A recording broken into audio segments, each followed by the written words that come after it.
Spéciale élection départementale sur Sensation Normandie. Bonjour, bienvenue sur Radio Sensation Normandie où nous ouvrons une parenthèse politique pour parler de ces fameuses élections ou nouvelles élections comme on les appelle, les élections départementales qui vont permettre d'élire non pas un élu, une personne, mais là un binôme, un homme et une femme de différentes couleurs, puisque nous avons sur les cantons de Bayonne, Beaumont et Bernay plusieurs candidats. Nous avons 5 listes de chaque côté et nous offrons notre micro à ces différents candidats.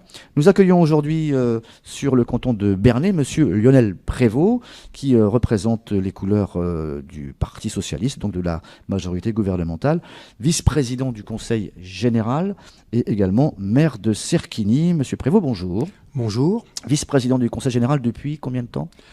Depuis 10 ans. Depuis 10 ans et maire ? Et maire depuis 1989. Donc la politique, ça remonte déjà pas mal de temps. Je dois vous dire que je ne représente pas ni le Parti socialiste, ni la majorité gouvernementale. D'accord. Je suis comptable du travail effectué par le département, par le Conseil général. Depuis 10 ans, nous avons la majorité et je revendique bien sûr ce bilan.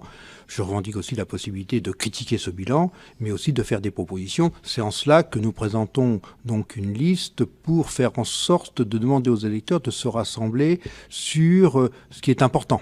D'accord. Voilà. Aujourd'hui, je crois qu'on a besoin, dans notre pays, de rassembler les gens plutôt que de les diviser. Et de les diviser sur des choses artificielles.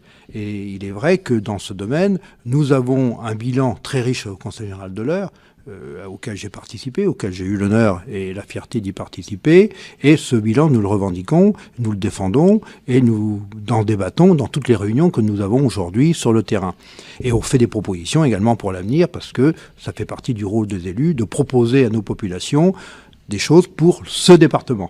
Donc c'est cela notre candidature, avec une candidature très large, diverse, qui nous permet de rassembler dès le premier tour le maximum d'hommes et de femmes de ce canton. Donc loin de vous d'avoir l'idée de calquer un discours national sur une élection qui est plutôt locale, voire rurale. Voilà, c'est effectivement cela, parce que effectivement nous sommes engagés dans ce pays avec un redressement du pays au niveau de l'État. Ça fait 30 ans que l'État en français était dispendieux. Aujourd'hui, il y a une volonté de réduire. Ça, c'est la responsabilité du gouvernement. Moi, je n'ai pas apporté dans ce débat-là, à ce moment-là, ce débat-là, parce que ce n'est pas celui du département. Celui du département, c'est le projet départemental qui nous importe, parce que c'est celui-là qui est important, quoi.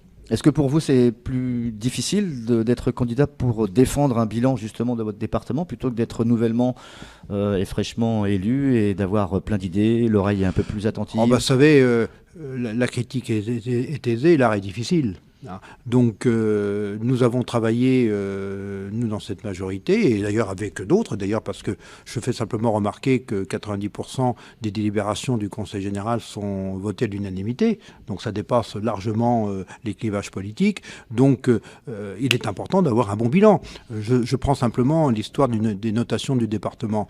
Le département est très bien noté, alors vous me direz, ça peut être un gadget publicitaire. Non, c'est important, parce que derrière, ça permet au département de pouvoir emprunter à des taux préférentiels puisque le département est bien noté. Donc ça a un intérêt d'avoir une bonne gestion. Et je pense que c'est aussi le fruit du travail collectif que nous avons fait avec Jean-Louis Destan et qui nous permet aujourd'hui de nous présenter devant les électeurs avec ce riche bilan départemental. Il faut mieux avoir ce riche bilan que d'avoir effectivement des difficultés à gérer ce département. Et nous avons été également novateurs sur toute une série de politiques départementales qui sont intéressantes. Nous avons été novateurs dans tout ce qui concerne, moi, particulièrement l'agriculture. Moi, je suis en charge de l'agriculture. J'ai fait doubler le budget agricole et nous avons des conventions avec l'ensemble du monde agricole qui portent sur l'innovation, sur l'entraide, sur la solidarité. Et ça fait en sorte que nous avons une politique moderne sur cet aspect-là des choses, par exemple. Vos principaux opposants ont emprunté, si je puis dire, la route 66 en parlant du fameux 66% d'augmentation de dépenses de fonctionnement du département. Qu'est-ce que vous avez justement à répondre à cela ? Alors ça, c'est complètement mensonger, parce qu'effectivement, il y a des dépenses de fonctionnement qui ont augmenté, parce que effectivement, il y a eu des charges qui ont été transférées au département. Le RSA a été transféré au département, l'allocation d'adulte handicapé, un certain nombre de choses ont été transférées dans les départements qui ont nécessité. Mais dans le département, au niveau des frais de fonctionnement en stabilité sur les 10 ans, ils n'ont pas progressé. Ce qui a progressé, c'est effectivement qu'on a donné des compétences nouvelles. Alors bien sûr, il a fallu les financer et faire en sorte de les faire fonctionner, quoi. On peut dépenser plus mais utile en étant toujours non, un et département bien géré, quoi. Depuis 2009, on n'a pas augmenté la fiscalité du département. Donc là-dessus, on est tout à fait à l'aise. Et c'est pas bien de raconter des choses comme ça, des choses mensongères qui ne profitent qu'aux extrêmes.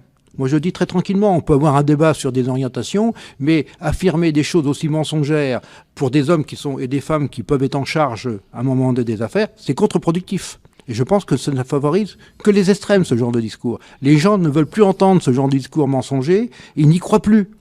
Et ça, je suis très ferme là-dessus. Je trouve que c'est vraiment lamentable d'avoir de tels discours et de dire des choses aussi mensongères, quoi. Est-ce qu'on peut promettre des choses qu'on va tenir, ou il faut mieux éviter de tenir des promesses lorsqu'on est dans une élection de proximité comme celle-là ? Écoutez, moi je pense que je suis un élu qui a bien sûr de l'expérience. Il est clair que si on fait des promesses que l'on ne tient pas, les électeurs vous rattrapent.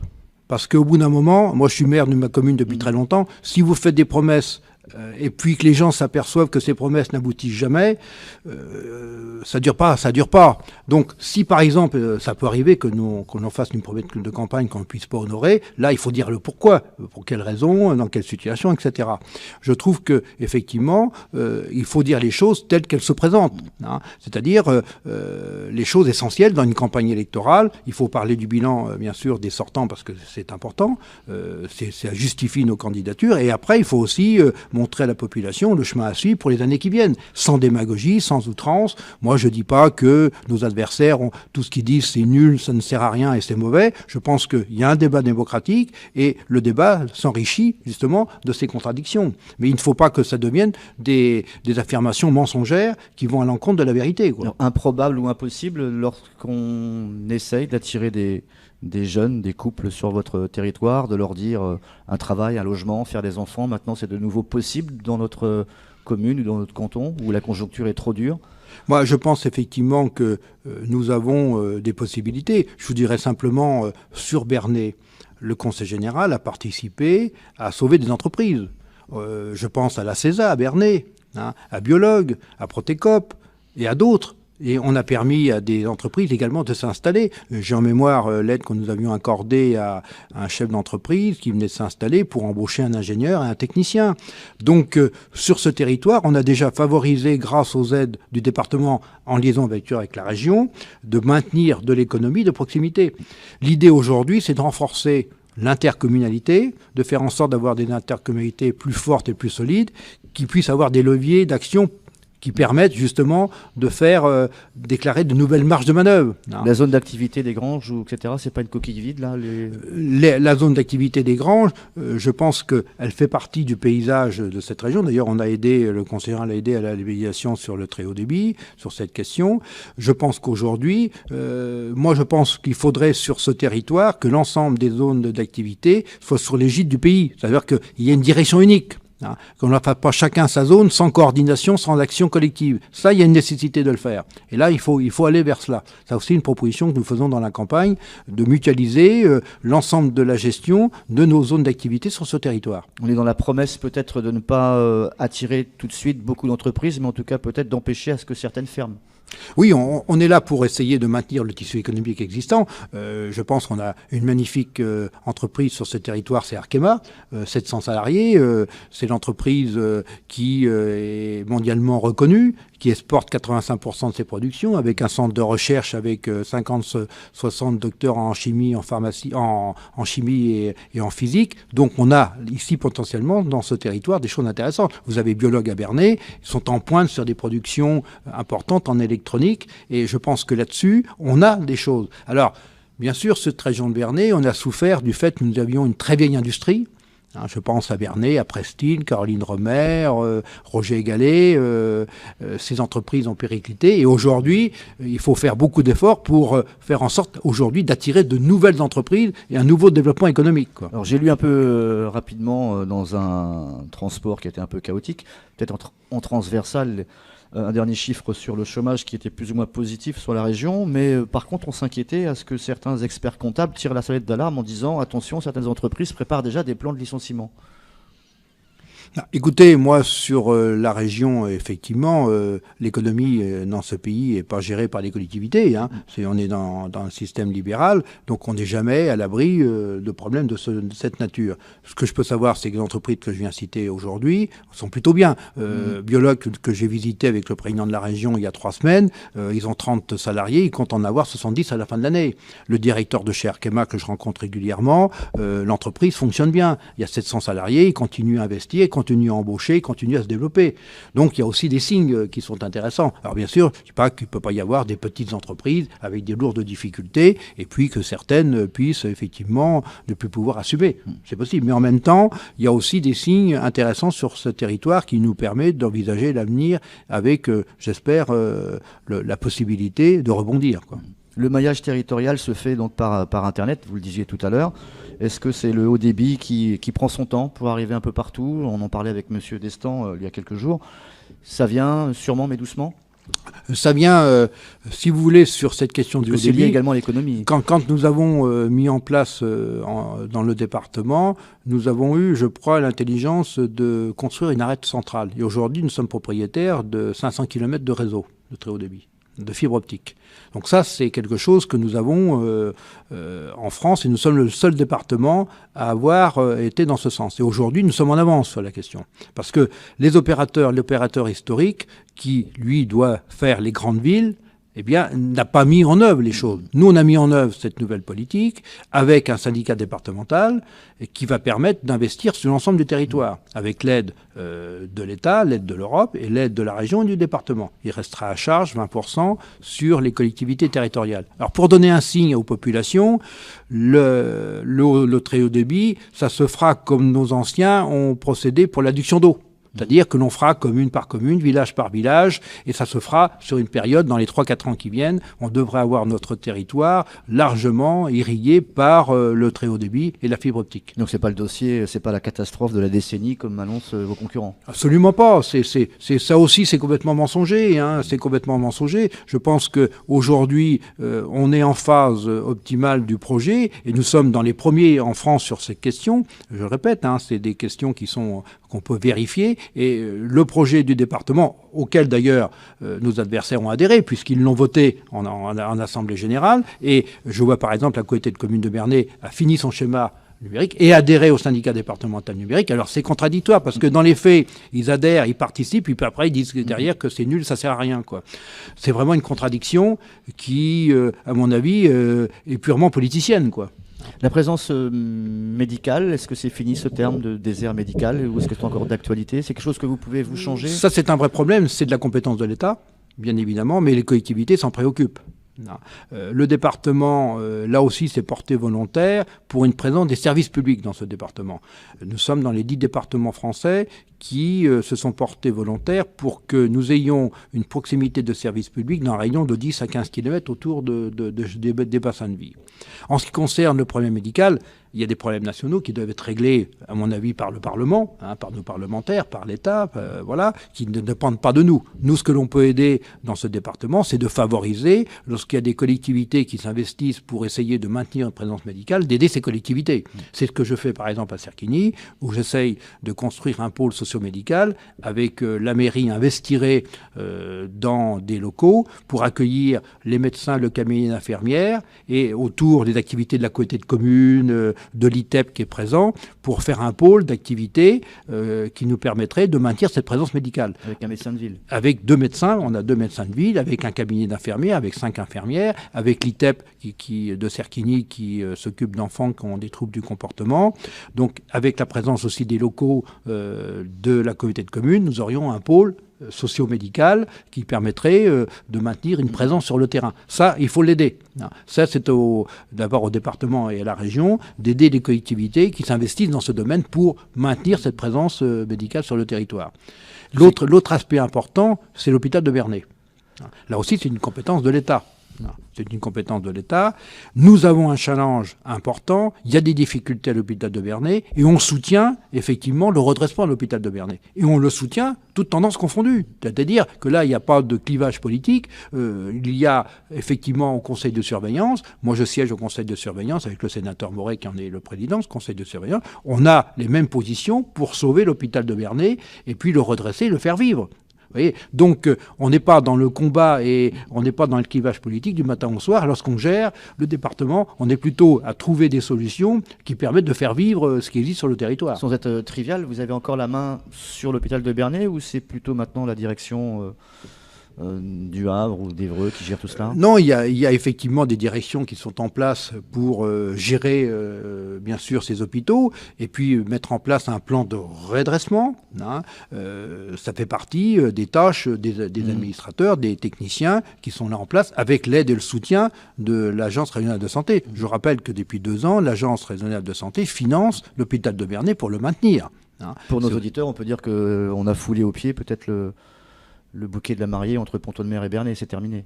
Non, je pense qu'effectivement, aujourd'hui, c'est une mutualisation. Il faut que le projet médical sur Bernay tienne compte de l'hôpital, mais aussi tienne compte des professions libérales. Il faut que ça soit un projet en commun. Donc il y a l'hôpital, mais il y a aussi les médecins libéraux, les professions libérales qui doivent s'associer à ce processus. Parce qu'on ne pourra pas travailler les uns contre les autres dans ce domaine. On a peut-être promis un peu trop, peut-être à un hôpital et pas à un autre. Je pense à M. Morin qui a fait des promesses fut un temps ou... Moi, je me fie des promesses dans ce domaine. Ce qu'il faut faire sur cet hôpital de Bernay, bien sûr, il faut redresser financièrement cet hôpital. Et il faut aussi adosser cet hôpital avec l'ensemble des professions libérales de Bernay qui ont un rôle à jouer pour faire en sorte de conforter l'activité de l'hôpital. Je pense aux médecins libéraux, mais aussi à toutes les professions libérales qui sont autour de Bernay, qui doivent aider à faire en sorte de faire vivre cet hôpital. Donc ça doit être un projet commun, quoi. C'est-à-dire qu'il n'y a pas de licenciement, on ne licencie pas dans le service public, mais en tout cas, on ne va plus embaucher, on va travailler en flux tendu, ça va être un petit peu peut-être dangereux? C'est toujours la même chose. Lorsqu'il y a un redressement, c'est souvent malheureusement les petites catégories professionnelles des hôpitaux qui en subissent les conséquences, quoi. Donc là, moi je fais appel à la responsabilité bien sûr des gens qui dirigent, mais aussi je crois qu'on peut saluer, le personnel de l'hôpital qui depuis des années a subi effectivement des restrictions, des diminutions de personnel, d'emploi et qui ont toujours manifesté leur volonté de travailler à l'hôpital. Et ces gens-là, vraiment, ils méritent qu'on leur tire un coup de chapeau, parce qu'ils ne travaillent pas toujours dans des conditions faciles. Le service public, c'est également la présence, on va dire presque psychologique, en tout cas presque sanitaire, du postier dans le territoire. C'est très important par rapport aux personnes âgées. Vous n'avez pas ce problème-là, enfin en tout cas vous l'avez de moindre importance sur votre secteur. Je pense au secteur qui est de l'autre côté de votre commune, sur Brionne, où on commence déjà à parler de diminution d'horaires, etc. Pas de fermeture encore de bureaux de poste. Comment on peut sauver le service postal sans tirer trop fort sur la sacoche du postier qui commence à en avoir marre? Moi je pense que nous sommes dans un processus de mutualisation de services publics. Aujourd'hui, les territoires ruraux peuvent effectivement maintenir un maillage à condition de travailler ensemble. Je vous donne l'exemple, à Serquigny, nous avions 3 permanences par semaine de la gendarmerie, avec des locaux vétustes, anciens, et où il y avait des investissements très lourds. Ça a fermé, mais on a réussi à obtenir une permanence hebdomadaire dans des locaux de la Poste, et mutualiser avec la Poste le service public et la présence postale et en même temps la présence de la gendarmerie. Je pense que dans d'autres secteurs, on peut mutualiser dans des locaux d'autres services. Je crois que l'avenir dans les territoires ruraux, c'est d'aller vers cela.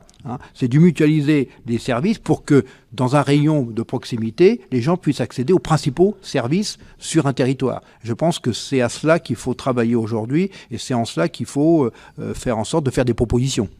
Vous les connaissez bien, vous les côtoyez souvent. Est-ce que vous pensez qu'ils vont adhérer à ce chiffre? 30% des gens vont voter Front National. Je pense aux agriculteurs. Est-ce que vous avez un discours à leur porter? Moi, je connais bien le monde agricole puisque je m'en occupe. J'avais encore une réunion hier avec un certain nombre d'agriculteurs. Je pense que le monde agricole souffre, notamment dans cette région d'élevage et de problèmes laitiers. parce que les quotas laitiers vont disparaître, c'est les décisions de l'Europe. Alors c'est assez curieux parce que l'Europe est gérée par des libéraux et l'Europe nous pond régulièrement des contraintes réglementaires de plus en plus fortes, quoi. Ça, c'est quand même une belle contradiction, quoi. Donc ça, c'est une réalité. Derrière, effectivement, ce monde rural peut être appelé à souffrir parce qu'il y a un manque de perspective, il y a un manque, effectivement, de pensée positive pour l'avenir. Moi, je le dis aux gens, c'est pas la bonne solution. Après, je peux très bien comprendre que lorsqu'on est content, qu'on souffre, qu'on a des problèmes, qu'on ait un vote un peu extrême. Ça, je le peux le comprendre. Mais en même temps, je dis aux gens, c'est pas la bonne solution. Se replier sur soi-même, avoir des propos nationalistes, sortir de l'Europe, c'est pas l'avenir de la France, c'est pas l'avenir de l'agriculture, c'est pas l'avenir de nos territoires. Donc, restons ouverts, soyons positifs sur le monde et je pense que ça sera certainement beaucoup mieux. Merci, c'était le mot de la fin. Lionel Prévost, merci d'avoir accepté notre invitation sur notre studio de Sensation Normandie. Nous sommes à Bernay pour parler des élections jusqu'à la fin de ce mois de mars, en espérant qu'elles se passent le mieux possible pour vous. Merci. Merci à vous. Spéciale élection départementale sur Sensation Normandie.